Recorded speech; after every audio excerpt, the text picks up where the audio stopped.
Ndị be anyị ekene m unu. Igbo mụrụ nze mụọ ọzọ, ekenekwa m unu ma kene ihe na-emere unu ihe. Anyị ka nọkwa n'akwụkwọ a bụ Ọkpakụ Erieri. Cheta na ebe anyị kwụsịrị bụ ebe ụgbọala kwụsịrị, Akụbụzọ wee gote anụ suya nke dị mkpụrụ anọ, o wee taa atọ ma nye Chinedu otu. Ọ dịkwaghị ihe ọzọ ha riri na ya bụ njem. Mana ka ha na-aga, Chinedu na-ajụ ya ajụjụ ihe mere na ha erubeghị obodo a. Nna ya ukwu na-agwa ya na ọ fọdụrụ obere, n'ihi na Chinedu emebeghị njem dị ogologo mbụ.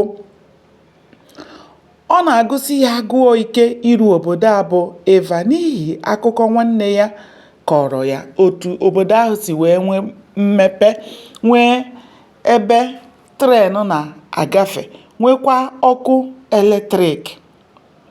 Nke a bụ mmasị ya ka ọ gaa hụ ihe ndị a nwanne ya nwoke gwara ya, mana ụzọ ahụ adịghị mma. Ha mesịkwara bata obodo a na-akpọ Eva, nke Chinedu jiri anya ya wee hụ tren n'ezie, fụkwa na ọ na-akụ egwu, fụsị ọtụtụ ihe ndị ọzọ ahụ nwanne ya na-akọrọ ya. Chinedu wee na-ele ihe ndị a ọ hụrụ, ọ gbanwojuo ya anya. N'ezie, nke a tụrụ ya n'anya nnukwu. O mekwara ka obi dị ya mma. Chinedu ahụla tren na koolu, ọ hụkwala ọkụ eletrik ma ọ bụ n'oge ehihie. Ebube na mma ya ezughị oke kemgbe o jiri hụsịa ihe ndị a. Ihu gbarụrụ ya, agụụ ịlọghachi obodo ya bidoro gụwa ya, n'ihi na ọ hụchala ihe dị ya mkpa o buru n'obi gaba n'Eva. Nwata rie ihe ọ na-amụrụ anya, ụra atụwa ya.